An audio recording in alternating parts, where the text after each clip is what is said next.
Dans ce tutoriel, nous allons voir comment calculer la mesure d'un angle aigu dans un triangle rectangle en utilisant les formules de trigonométrie. Nous avons déjà vu dans un précédent tutoriel les formules de trigonométrie. Nous avons le cosinus qui est égal à la longueur du côté adjacent sur la longueur de l'hypoténuse, le sinus qui est égal à la longueur du côté opposé sur la longueur de l'hypoténuse, et la tangente qui est égale à la longueur du côté opposé sur la longueur du côté adjacent. Prenons cet exemple où le triangle FUN est rectangle en un point U. Nous connaissons la longueur FU qui fait 5,5 cm, la longueur UN qui fait 8,2 cm, et nous cherchons la mesure de l'angle UNF. Par rapport à l'angle UNF que nous cherchons, nous connaissons le côté opposé, qui est le côté FU, et nous connaissons le côté adjacent à cet angle UNF, qui est le côté UN. Si nous connaissons le côté opposé et le côté adjacent, nous allons pouvoir utiliser la formule de la tangente.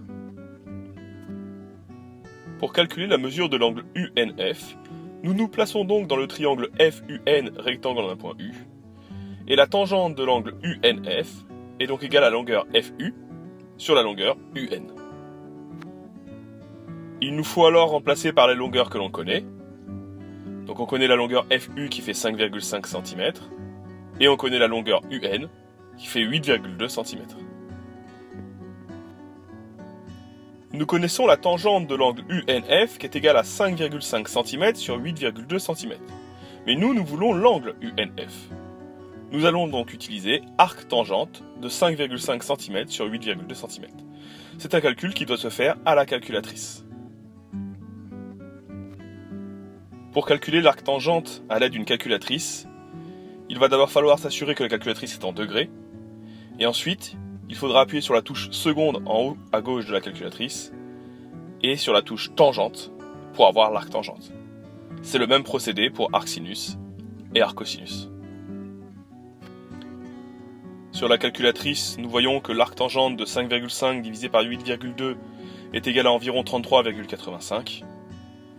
Si je veux une mesure de l'angle à l'unité de l'angle UNF, je vais prendre 34 degrés. On n'oublie pas au niveau de la rédaction de dire que le triangle est rectangle. On écrit la formule en toutes lettres, on remplace par les valeurs que l'on connaît, et on me donne le résultat. À vous de jouer maintenant, et on n'hésite pas à faire un petit croquis pour nous aider à choisir la bonne formule de trigonométrie.